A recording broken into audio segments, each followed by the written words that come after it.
Good afternoon, everyone, and welcome to the Great Exhibition Road Festival's new online series of events, where we're bringing the best of art and science from across South Kensington into your homes. My name's Emily Candler, and I'm the Executive Director of the Exhibition Road Cultural Group and Discover South Kensington. It's a partnership of 21 arts and science organisations in South Kensington, and we're partners in the Great Exhibition Road Festival. Today, we've got a great discussion lineup for you. In celebration of International Women's Day, we're going to be talking to women from across the festival partnership who are transforming South Kensington. This is London's original cultural district, founded from the legacy of the Great Exhibition. The organisations here are all leaders in their fields internationally, and locally they are connected not only by a shared history and a shared geography, but also by a shared mission to promote innovation and learning in the arts and sciences. If you look across South Kensington, you'll see women leading extraordinary projects in every direction. What connects our speakers today is that their projects are about access, sustainability, and about leading change collaboratively in institutions with a lot of history. But before I introduce our speakers, I'd like to remind everyone that today's chat is an interactive discussion, and we'd really like to hear your thoughts and comments and questions throughout. Just write to us on the YouTube chat function, and your comments will be passed on to me and put to our speakers. Please be considerate when posting in the chat. We will be removing anything that disrupts the experience for others. Now I'd like to introduce our speakers, 4 women who are leading projects that are transforming South Kensington in different ways. Hello. So firstly, I'll introduce Natalie Tacq, is the Programme Manager of the Urban Nature Project at the Natural History Museum. She's responsible for delivering on a project which will transform 5 acres of gardens outside the museum and start an urban nature movement. Aida Berhamovic. Hi. Aida Berhamovic is Director of Estates at the Royal College of Music, where she's leading the transformation of the Prince Consort Road campus with a multi-million-pound more music building. And Sara Kassam is Sustainability Lead at the V&A and has worked in sustainability at different levels in organisations, from strategic planning to practical implementation in the higher education, government and charity sectors, and has been in South Kensington, well, not in South Kensington, just since last year. I'd like to start by asking you all to introduce the projects that you're working on. Natalie, can you tell us about the Urban Nature Project and how it is transforming the experience at the Natural History Museum? Of course. Well, the Natural History the Urban Nature Project has been in the making for about, well, almost 140 years. The gardens outside the Natural History Museum were never completed. They weren't even started. Our understanding is that when they built the Waterhouse building, they ran out of money, and as with most capital projects, the gardens are the ones that suffered. So we're finally getting around to it. We're really excited. Essentially, this is all about learning about and celebrating urban natural spaces. So we're using our site to walk the walk, talk the talk, and creating a space which not only sort of we can learn from, we can understand prehistory and deep time through the history and evolution of geology and plants and life on Earth, but also then using that to apply to urban and UK habitats over in the Life Garden, which is on the west of the site. This is all partnered with a national engagement programme, which we hope to reach about 1.6 million people to learn about and encourage people to care about urban nature. So it's pretty ambitious, but it's a really lovely project. Thank you. Aida, can you tell us about the More Music project at the Royal College of Music, please? Yes, I will, thank you. My focus in the past 4 years has been transforming the Prince Consort Road campus with a multi-million-pound More Music building development. This new development has provided our students, staff and visitors with a series of vibrant new communal and performance spaces alongside an interactive museum for our internationally significant collections.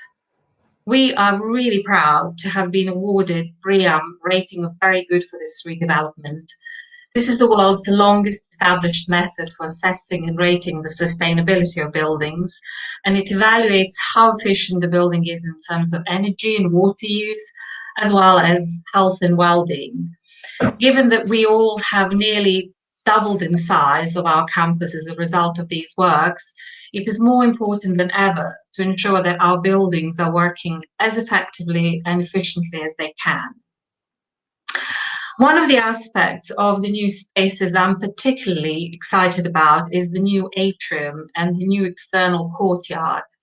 This whole area in the middle of our campus is now flooded with light. And given that we all spend so much time indoors, being able to offer our students, staff and visitors a peaceful outdoor space to enjoy in the middle of South Kensington will, I hope, create a real sense of well-being. In May, we began construction, and at that time, our estates had many facilities that required upgrades. They had limited accessibility and they were unable to meet demands of modern, technically minded times we all live in. Fast forward to last year, when practical completion was achieved, our estate has expanded and it now has 2 brand new state-of-the-art performance spaces, a reimagined museum, an accessible open-air courtyard cafe, a new hub for our support services, and fundamentally improved campus for future generations of musicians. As well as expanding the estate, the pivotal aspiration of our project was to consolidate and strengthen our digital infrastructure, to make our campus better connected than ever before. And we did it by deploying advanced technologies, such as retractable acoustics in the new performance hall. We have a new building management system, and we have commissioned 2 new recording control rooms. They have secured our ability to provide world-class performance space and expose our students to the very latest innovations in performance and recording. I'm really looking forward to getting into this discussion about how that innovation is really transforming your projects. We've got that's brilliant. Sara, can you tell us about the work that you're leading at the V&A, please? I'm working on a sustainability strategy for the museum, and I'm really looking at taking a systems thinking approach to sustainability. So we've done so much in the past, as many museums have, and it's really looking at consolidating that activity, amplifying it, and really engaging our partners, our audiences in issues of sustainability and meaningful conversations around climate change and how people can take action. So we're working in the areas of place and people and programme. And there's so much we can do with our buildings, there's so much we can do with our exhibitions, there's so much we can do with all our various outreach activities to really kind of bring home the message of sustainability, make it real for people, not just in how we operate, but kind of highlighting to people the agency they have to contribute to kind of our global goals. So yeah, it's kind of, there's so many things involved in it. It's quite broad, but it's really around engaging people and yeah, bringing it all together. So we've done lots of things in the past. You want to see, we've had beehives on the roof since 2013, our building projects of high sustainability standards. We've had some great exhibitions on fashion from nature and food, really to make people think. And I'm just here to kind of take it to the next level and use our museum platform as kind of a trusted institution to really talk about climate change action.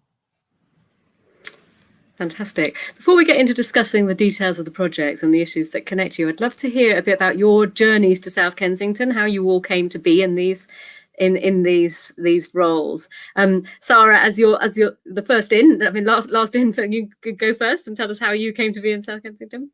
Yeah, so I flitted all over London and Kent, but really my interest in sustainability started when I was at university, and I was an environment and social justice officer on the Students' Union, and that really got me into the idea of kind of connecting people and ideas and kind of enabling and empowering people to do things, and public service. So I worked in local government, I worked on sustainability in schools, I worked in a university on energy and sustainability, and then for an engineering institution, which is charity. And so lots of different things, and then ended up in my favourite museum, which was really magical in lockdown. But yeah, all my kind of interests have collided, which is really nice. So I studied geography at university, and yeah, so kind of a generalist. And the thing about sustainability is it impacts so many different aspects of your life, kind of, social, economic and environmental. It's really bringing all those things together. But the bit that I love is just, it's people. It's kind of encouraging change and kind of connecting people and ideas. Great, thank you. Natalie, what brought you to the Natural History Museum and this role in it? I've pretty much always been in museums in my career. I started my degree, I did art history at so in London, a little while away, and we used to have our lectures at the British Museum, and it was lovely. You just walk around the corner, it was right next door, and every week we'd learn about something different in the British Museum. You'd learn about African ceramics one day, and then Chinese paintings the next, and I was the worst specialist in the world because I just enjoyed it all too much. So I realized to be able to just choose one thing, and that's what I really loved about my path in museums, is working in projects and exhibitions. I work with all different sorts of stories and people and specialists. So my first job was at the Wallace Collection, and then I moved on to the British Museum, and I was there for just over 5 years, I think, and now here I am at the Natural History Museum, and it's a really different collection at the Natural History Museum, but their emphasis on nature and the planetary emergency is something that really touches my heart, and I'm really enjoying learning more about geology and botany and evolution on Earth. So that's been really fun for me. Great. We'll come back on to talking about the planetary emergency. We've had some comments in the chat already asking about what we're doing for COP26, and also Aida congratulating you on your BREEAM rating. So Aida, what's your journey to South Kensington? I know it's very different from Sara and Natalie. Yes, well, I joined the RCM in 2017, and I had a broad spectrum of real estate experience, which I gained at leading design and property firms in London. I'm a chartered architect. I studied design, and I also studied music in my younger days. Before I joined the RCM, I spent 12 years working for BA in Heathrow, where I successfully led the delivery of a range of complex capital projects and services. Prior to that, I worked for Gensler. It's a global design and architectural firm where, again, I led multidisciplinary teams of architects and engineers. It was all about fostering design excellence and advising various clients. I feel very fortunate that my current role now combines my two big passions, buildings and music. Thank you. And a really lovely theme coming from all of you. I love Sara's quotes, all my interests collided. That really kind of sums up what it's like to work in South Kensington, I think. And there are a lot of people who work here who feel the same. And it's great to always work with the range of so many different people from different backgrounds, different professional expertise. And I think with the projects that you're all leading, that's one of the real elements that I think connects it, that sense of collaboration and working in a team with very different groups of specialisms. How have you gone about that, each of you, and who have you had to work with across your organisations? Natalie, what's your approach been at the Natural History Museum? Natural History Museum's vast. You never get an idea of it when you visit. I mean, apart from the fact that the building is vast too, but there's over about 1,000 people, I think, that work there. And we have specialists in everything from, little bugs that live in moss to incredible colleagues who are experts in running retail areas to looking after ancient buildings. So that's something that I love about my job, is that I do get to work with all of those different people, and each time I get to ask them various questions and learn a little bit more. It does mean it's hard to do something independently in the museum, because there's always somebody to check with and always somebody who knows better because they're an expert in it. But if you use that to your advantage, then actually the quality of the work that we've been able to do has always been quite groundbreaking. Often you've got just so much expertise at your fingertips. Sara, does that resonate with your experience so far at the V&A? Massively, it is. It's a vast place and there's so many nooks and crannies. Like, it's amazing. It's overwhelming, fascinating at the sime time, because there's so many sort of different organisations within an organisation. You've got everything from, you know, textiles conservation to the shop, to kind of, you know, people running online classrooms. It's just massive. The reach is incredible. But yeah, I think open has been the way to kind of talk to people, because everyone is from very different backgrounds and very different interests. But lots of people are very enthusiastic about sustainability and personally care, like as most of us do. And so it's kind of tapping into that enthusiasm. And we've got a great network of sustainability coordinators across departments. And we kind of come together and we discuss issues in our various areas, and then kind of how we can collaborate to either remove any barriers or to try out new projects, and to really kind of improve our operations and our processes and our practices. And there's some really kind of great ideas that kind of come out of that meeting of people from across departments. It's really stimulating, actually. So yeah, I think just being open and curious and asking people, everyone's so generous with their time, everyone's so kind of passionate about their area, so enthusiastic that people are always willing to kind of give you a bit of advice or some assistance, and then it's connecting all those little bits of enthusiasm to create a bigger impact, is where my focus has been. Aida, your project touched on every aspect of the work of everybody in the Royal College of Music. So what was your experience of working with different colleagues across different teams, and how you brought them all in?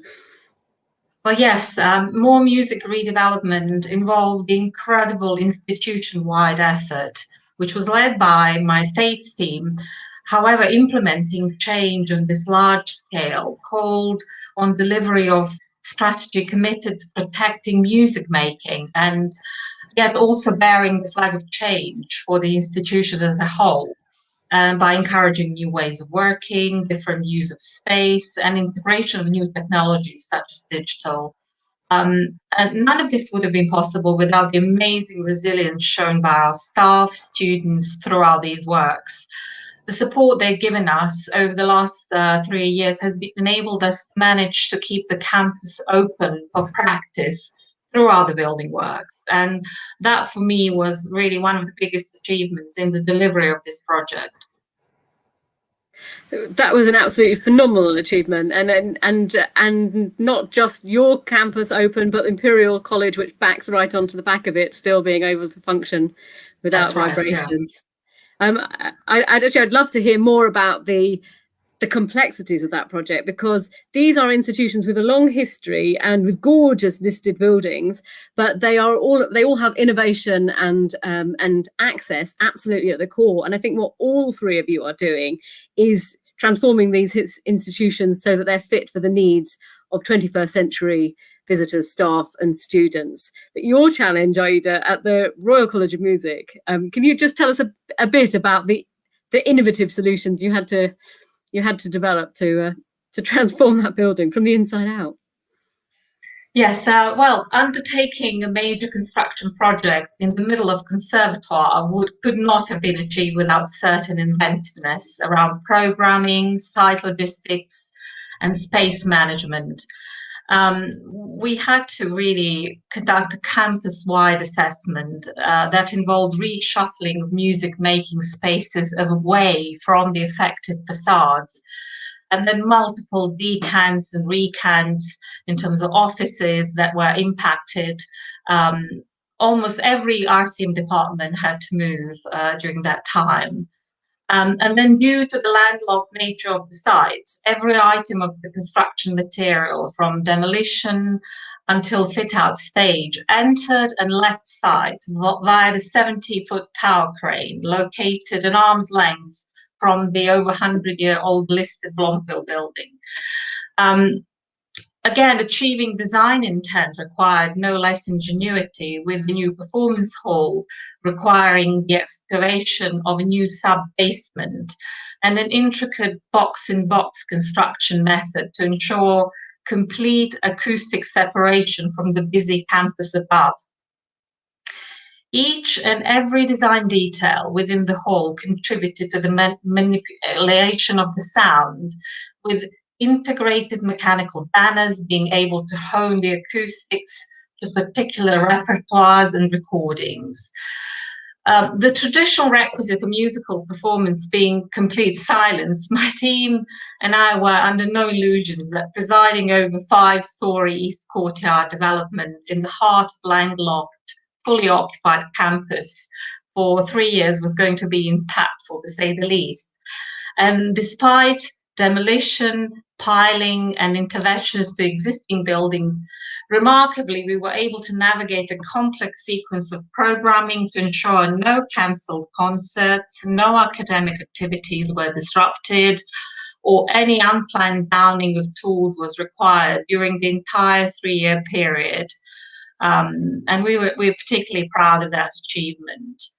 Of course, buy-in from senior management and a unique understanding of college's operations by wider project team were crucial to ensure that business as usual strategy was championed at every stage, and the college was able to maintain its strong position among UK conservators in the National Student Survey.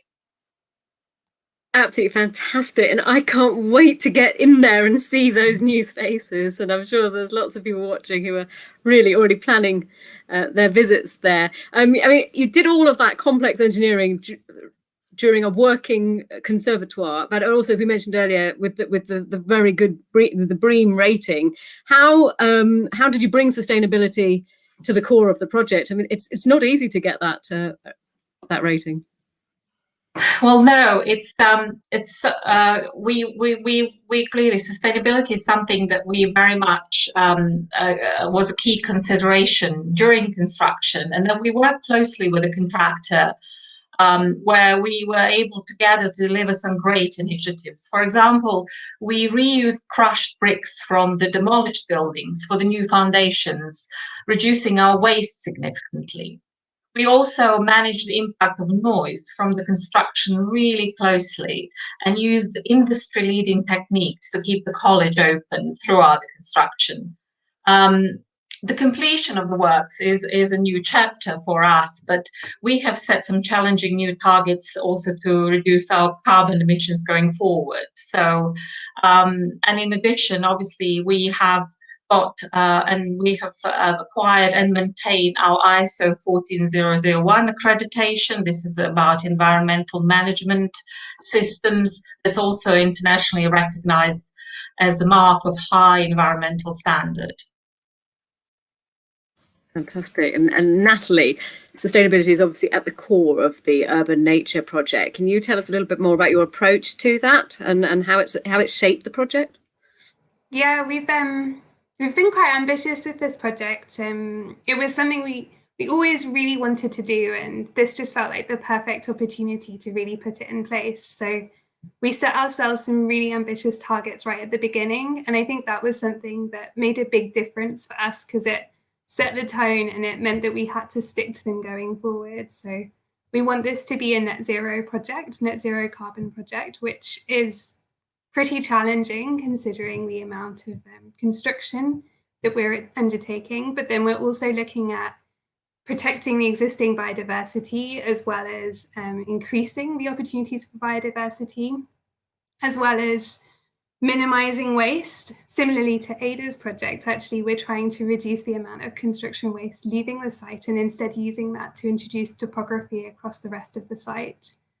We're trying to, we've got some really sophisticated rainwater systems actually built throughout the gardens. We've got an amazing team who are using the gradients across the landscape. I'm no landscape architect, you might be able to tell, but they're using the gradients across the landscape to divert rainwater off the paths, off the buildings, and actually collecting the rainwater off the waterhouse building itself and directing it through to the thirstier plants. It's really shaping the site, and it's been a bit of a learning process. We want this to be industry leading.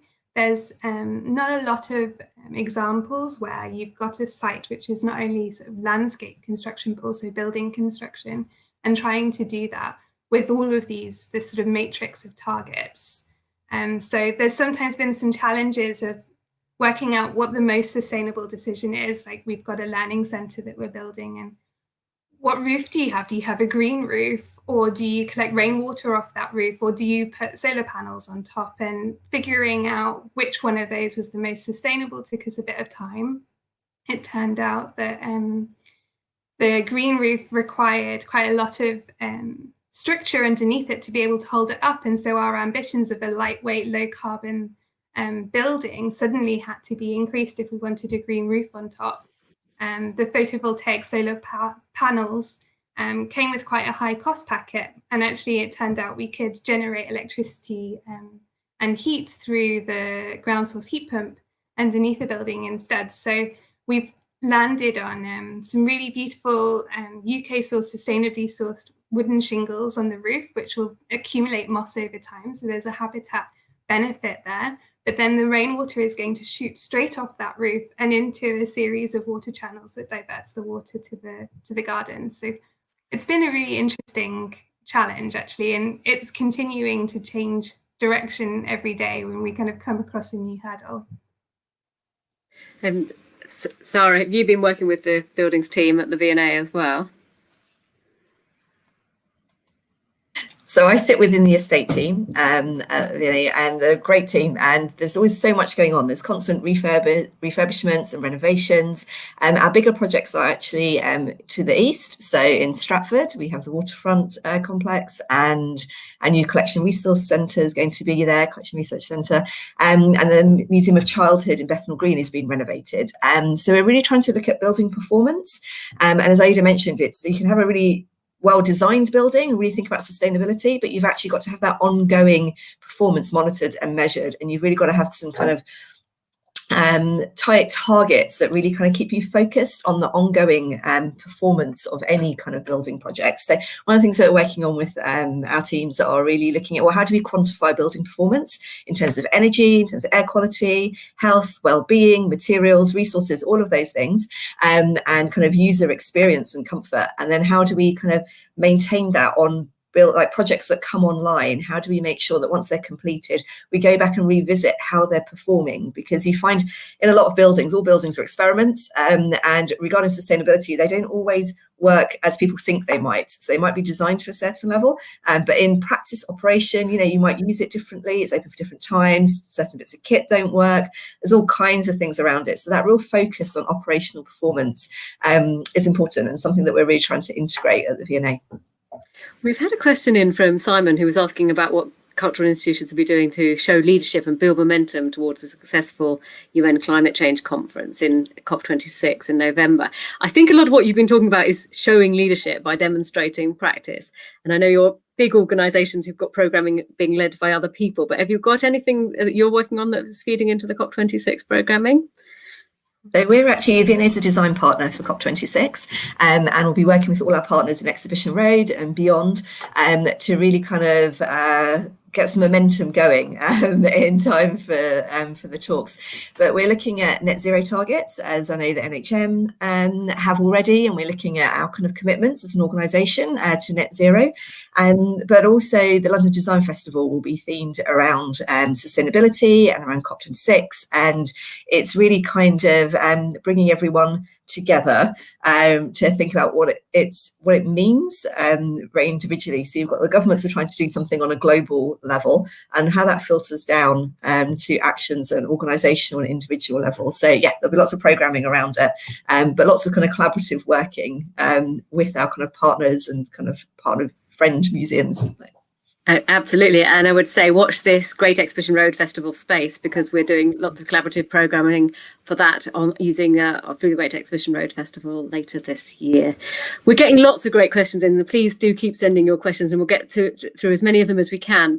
Phoebe has asked, what are your experiences of community outreach and engaging communities that surround your institutions? I know that's been integral to all your projects, but Natalie, could you kick off and tell us what you're doing with the Urban Nature Project? Yeah, of course. Something that maybe we didn't properly acknowledge until I suppose early on in the project, we realised 5 acres in the heart of South Kensington is, beyond prime real estate. If we were able to get 5 acres inside the museum, we'd be able to have some incredible galleries. So suddenly this space seemed like a particularly hot property. But then someone shared a slide with me, and actually I think we we shared it with you as well, so it might come up, but it's really interesting. It shows a kilometre radius around the museum. This is an aerial view of all of the green spaces in the area. Those that are in the lighter colour are private spaces. So those are for some of the more expensive real estate around in South Kensington, those beautiful Georgian gardens. But then the darker colour are the publicly accessible, free green spaces. And it's quite surprising suddenly when you see the lack. Obviously, we've got Hyde Park, and that's an incredible space. But beyond that, for your local green space, there really isn't very much. And the NHM site suddenly looks pretty valuable. So we've really taken that to heart, and we want to make this a space where people can use it who are local to the area and who just want a green space to run around in or learn a little bit more about, or just even just feel a little bit happier. We know that green space improves well-being. I mean, that's quite easily proven. So we've been working with quite a few different sort of community groups. We've consulted with a number of community groups during our last year. And in particular, we're working with a lovely charity called Grow to Know, who are based in Kensington.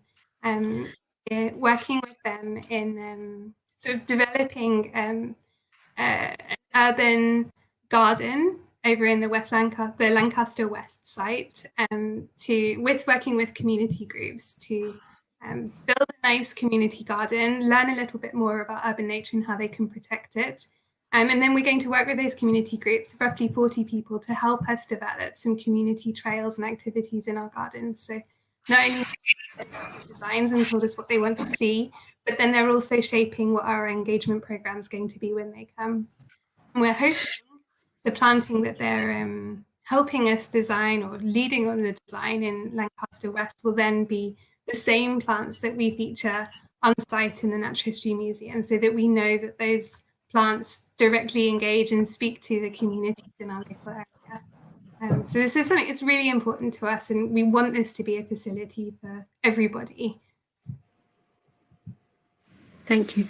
Sara, you've been doing some work with young people and involving them in the work that's going on at the V&A. Could you tell us a little bit about that? So I'll say it's colleagues that have been diligently engaging with our kind of younger audiences and really seeing what interests people, what are people's concerns and aspirations, and sustainability always comes up for kind of the next generation. So there's everything from there's a youth collective for 16 to 24-year-olds. Did a great event the other day, really looking at sustainability in COVID times and post-COVID times. So there's a great illustration that hopefully will come up in a second that shows kind of, talking to creatives and saying, well, what's the creative design response to COVID and around sustainability, and really trying to unpick those questions. And this was co-designed by young people, so the whole conversation. And there's some really fascinating kind of ideas came out of it around, around greenwashing and, around positivity and what can we actually do. So that's great. And we've also got other programs like Innovate, which is really around design education, and again, using design and technology to find solutions to today's problems. And that's kind of run in schools. And there's just so much potential. And there's so many little things that go on that I keep discovering, actually. But it's a really core audience to engage with, because, sustainability is about future generations, and it's about actually kind of maintaining conditions and a planet that the future can thrive on. So some really exciting work that's being done by colleagues. Fantastic.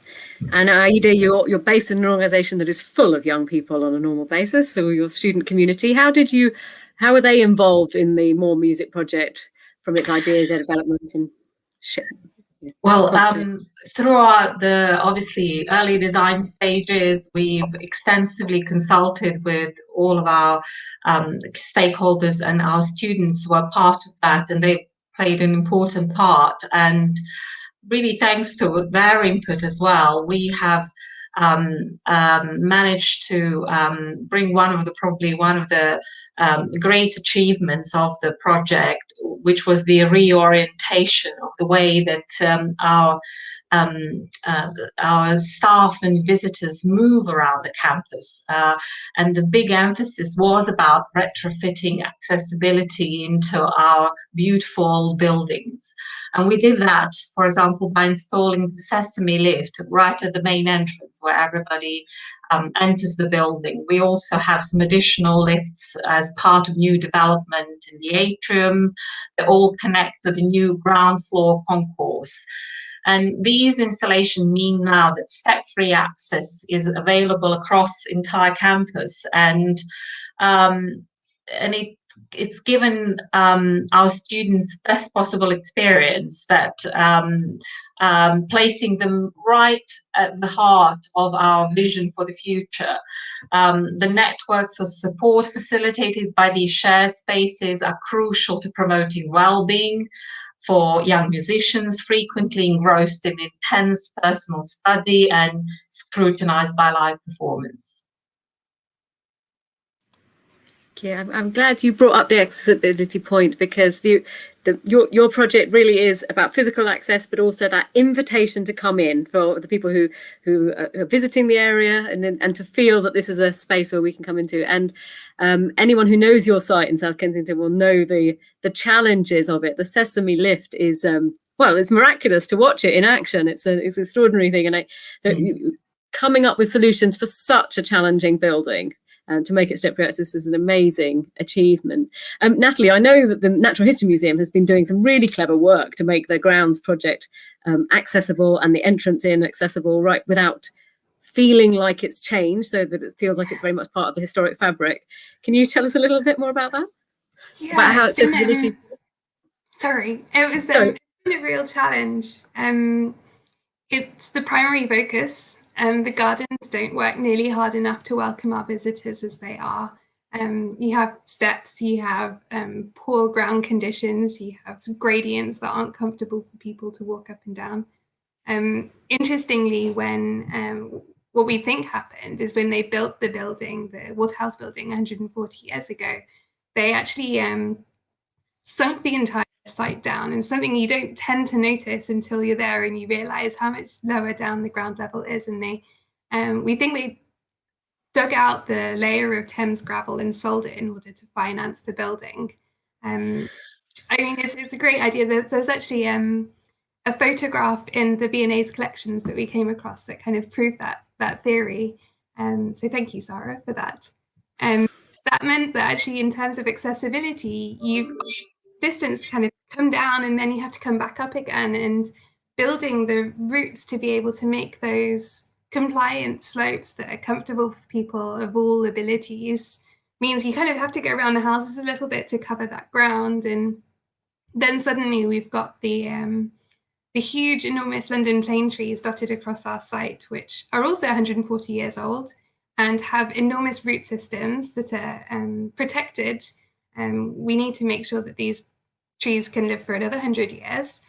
So suddenly having to dodge those root protection spaces whilst then trying to create these accessible paths has been really quite challenging for our architects, and they were incredible in finding solutions. And it's amazing, actually, because you're right, when you look at the new gardens, I mean, I hope you won't see how much blood, sweat and tears went into that particular element, but making all of these routes fully accessible for everybody is absolutely the driving force behind this design.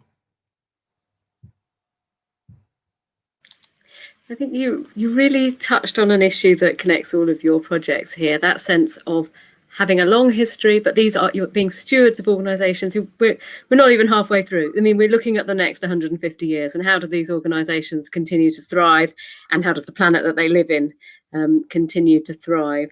I guess I wanted to ask you, Sara, like coming into the V&A, which is an institution with long history, and yeah, what has been the most interesting thing working with colleagues who know the building inside out?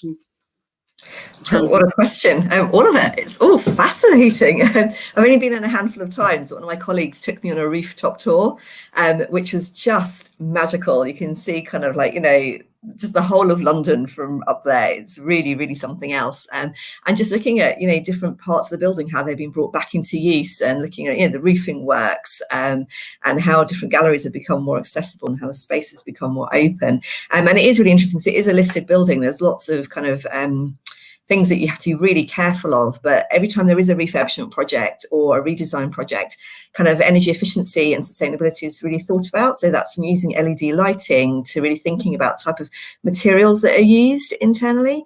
And we're thinking about that also in terms of exhibitions. So when you're designing exhibitions and you're putting on these kind of great kind of immersive experiences, actually, can we design out waste from the very outset? So we're working on Sustainable Exhibitions Toolkit to really think about kind of everything that we do, all our operations, but from the very beginning of when we put anything on, how do we think about it? That's what sustainability is about. It's kind of about thinking and questioning and being curious, and wherever you can intervene. So I think that's the biggest thing. There's so much going on. It's kind of knowing the right intervention points to kind of change decisions, to kind of enable more sustainable practice in operations. So as I said, exhibitions is like a big one for us at the moment, but that runs across kind of everything that we do. So yeah, it's a really magical magical building to be in. Sara, I feel like I should definitely getting you to write the copy for Discover South Kensington, because the thinking and questioning and curiosity is absolutely to the core of what goes on across all of these institutions. That's brilliant. I wanted to ask you actually how the last year has been, and how has the pandemic changed what you're working on or how you work? I won't come to you first, Sara, because you've just arrived in the pandemic. But Natalie, how has the Urban Nature Project been affected by the pandemic, and how has your work changed? It's in some way it's changed everything, and then in other ways we've just kept going. In terms of the project, it's thrived. We've pushed and we've found ways to reach people when we were going to do it face to face, and we've found ways to do it online. And in terms of the design, we were lucky in that we weren't already on site, and we just kept designing off site. And we've got wonderful a design team who we've got a good relationship with. But I think on a personal level, it's been really tough for us.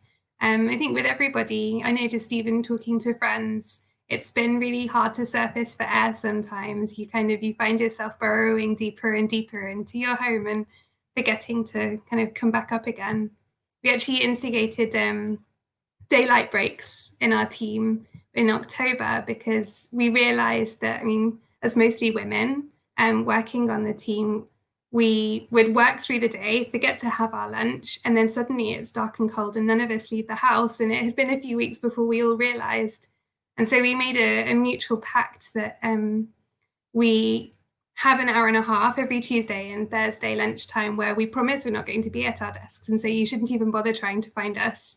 And we go outside and we don't feel guilty about doing exercise or going for a walk or just taking a moment. And that was really lovely, actually. And I kind of hope we can keep it through summer, because then I can enjoy the sunshine instead of sitting there looking out for it. And you also had to change how you do public consultation. You've gone through planning in this period without and being able to hold any of the normal events that you would have done for consultation.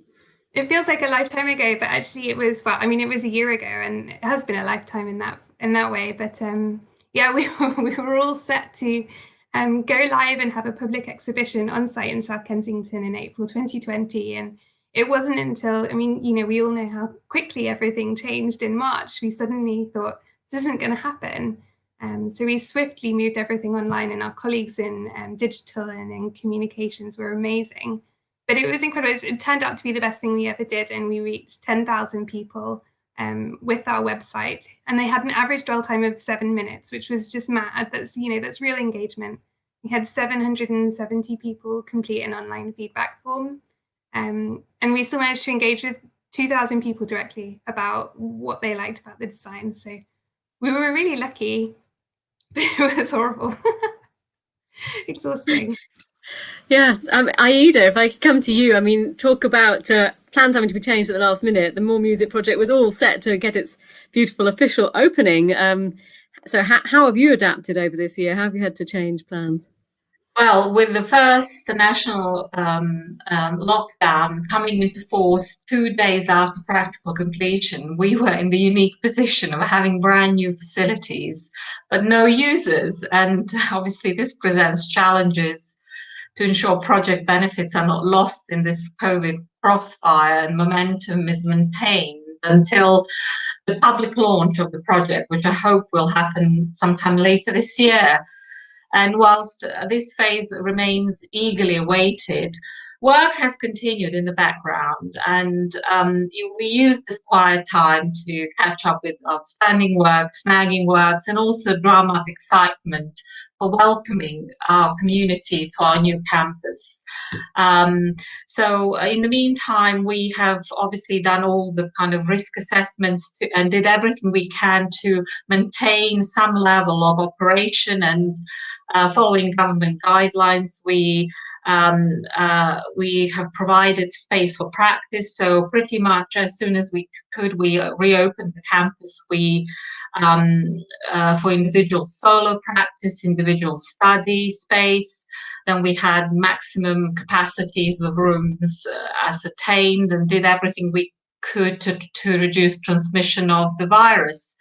A lot of interventions inside of estate, protective screens, obviously enhanced cleaning. We've got a very much strict face covering policy whilst indoors. But we tried also to facilitate some continuity for our students, particularly those needing to practice during this time.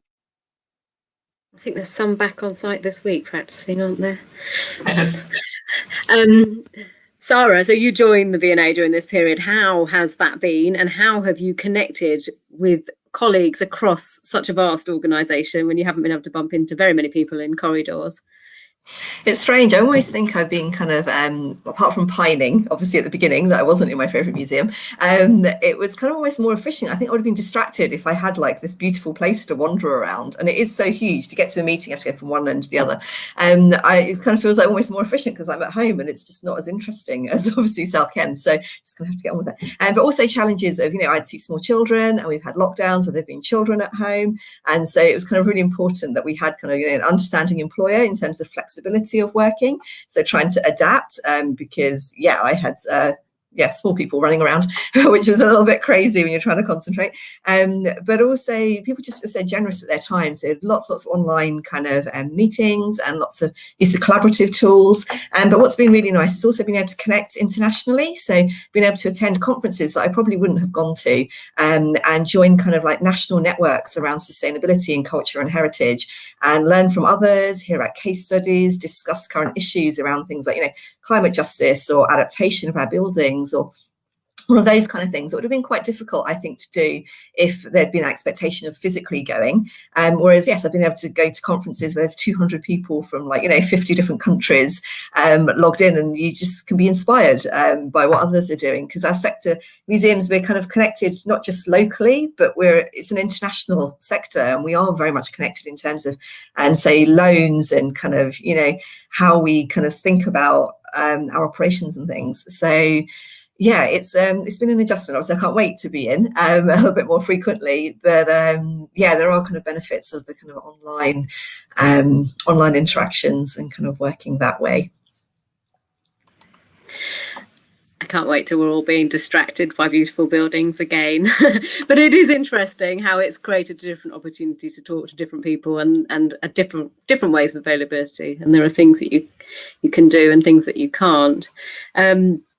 I guess looking into the future, what are you hoping would be the lasting impact of the work that you have in South Kensington, and what will it spark for future generations? You're all working on things which hopefully should be around for a really, really long time. So Natalie, that's what's it going to be like in the future in South Ken?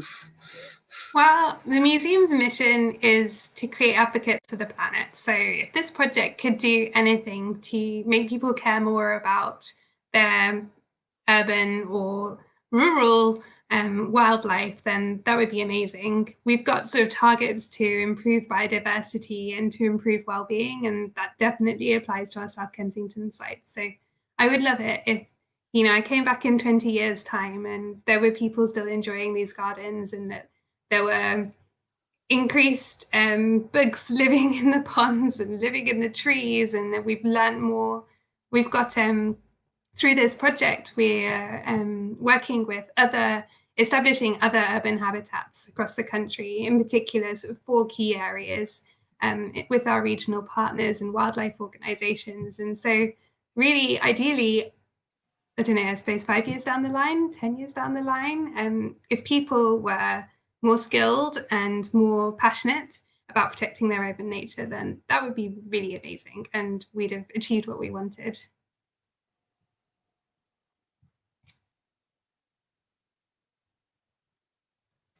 Classic 2021 error of having my mute on still, sorry. Aida, what's going to be the lasting impact, you think, of the More Music project and the work that you've been doing at the Royal College of Music? Well, I think our new facilities will enable us to develop dynamic new ways of teaching, and together with our partner institutions, embrace confidently the world of tomorrow. We will continue to have an important impact by harnessing the power of 21st century technology, and I think we will continue to be forward-looking institutions that are proud of their past.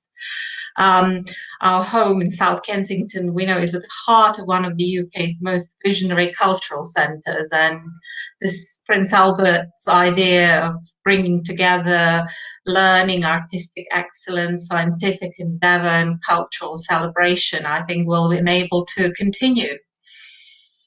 I think that sense of dynamic new ways of teaching is something that Prince Albert would really have been wanting. That's, you know, this cultural district was founded on a very radical idea of bringing together cross-disciplinary experts and bringing together public engagement and research. And I love to hear how your project is really connecting with that heritage and history of the organisation and seeing it into the future.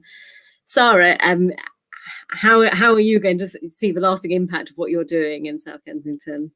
So we want to enable people through art, design, performance to really kind of engage with sustainability and to really think about how they can create sustainable futures. So we want to kind of keep that idea of creativity and questioning to enable and empower people to really think about how they're going to shape our future.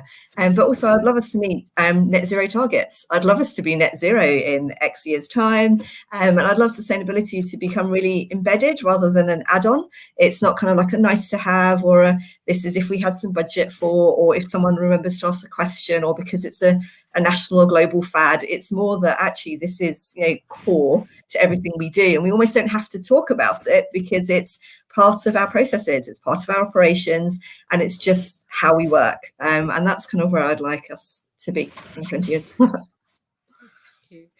We've had a question in about how do you get into working in museums, and I think probably what you've heard in the discussion is there's thousands of jobs in museums and any specialism is pretty much welcome. But have you got any advice about thinking about building up a career in this sector, or what you'd give our audience as a takeaway, how to get on?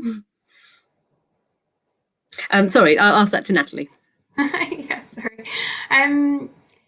Yeah, I mean, I think the thing about museums that I never realised was that you didn't just have to be a curator or a scientist. That was always my understanding, is that you got to be academic. And it's not that at all. You know, as we mentioned already, you can work in retail, you can work in marketing, you can manage events, you can manage projects. There's pretty much, I mean, it's like a little mini world where there's a little bit of everything. And so really, I think working in museums is more of a way of life rather than like a particular specialism. So I guess what I would say is kind of try and figure out what you're good at, what you're interested in. I found that out by volunteering whilst I was studying and finding internships and kind of just trying my way at a few things. And I realised I was good at organising and bossing people about. And so that's what I've made my career in. Sara, I mean, what would your career's advice? Oh, it's interesting. I think just be open.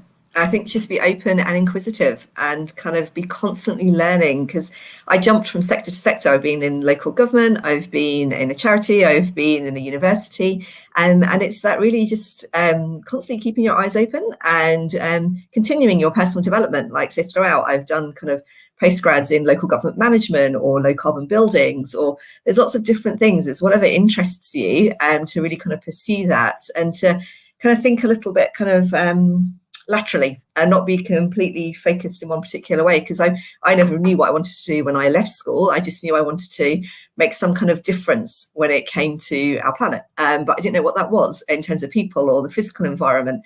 And it was just being inspired by people around me and other people I'd seen, and then you kind of your path kind of opens up, I guess. And Aida, what would be your advice for someone who wants to follow in your footprints? Well, the best career or job we all think is the one which we're using the skills we enjoy. But when I started my career, I was given this really good piece of advice to keep an open mind and not expect that every job needs to address all my passions. And that sometimes it's good to use an opportunity to learn something new. And then you may find that you really enjoy something that you never imagined would appeal to you. Have you discovered something that this was unexpected, that you didn't expect to be at the Royal College of Music? Well, yes, and in my previous career, there were different experiences shape you in the way that you may not see it immediately when the opportunities arise. Yeah, I've got I was a mixed up A-level student doing chemistry, physics, arts and history. So arts and science. My careers teacher was tearing his hair out, going, what can you do with arts and science together? But here I am working in London's Arts and Science District, bringing together artists, scientists, designers and curators. So it all works out for a purpose, really. I was going to ask you, Emily, what brought you to your role? Oh, thank you. So my background is in museums, in sort of museums policy and communication. And then I moved into looking at the visitor experience, and I was lucky enough to get an Arts Council Peach placement, which meant I was working. So I'd been museum to museums and was suddenly working with people who worked in dance and in festivals, and it really helped me see the different connections beyond the value of working outside of the museum sector. And then so this role, which brings together museums, but universities, performance venues, cultural institutes. I love that combination because everyone is coming at similar issues, but with a different expertise and a different angle and a different needs. And so we get really interesting conversations when we come together as a group of 21 organisations and when you speak to any specialist. So yeah, so it's a combination of museums and visitor experience and wanting to improve what goes on outside of the curatorial world, because it's, I feel that, how you feel about a district, how you experience it coming in, really affects the whole experience. So that's my We're lucky, background. aren't we? Yeah. South Kensington, such a special place of having such a hub together.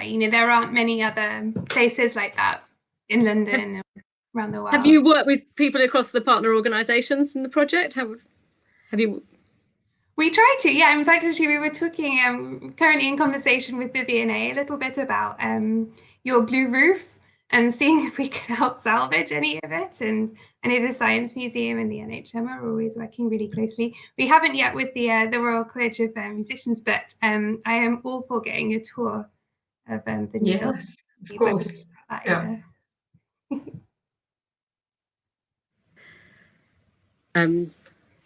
Sorry, I was just looking at a question coming in.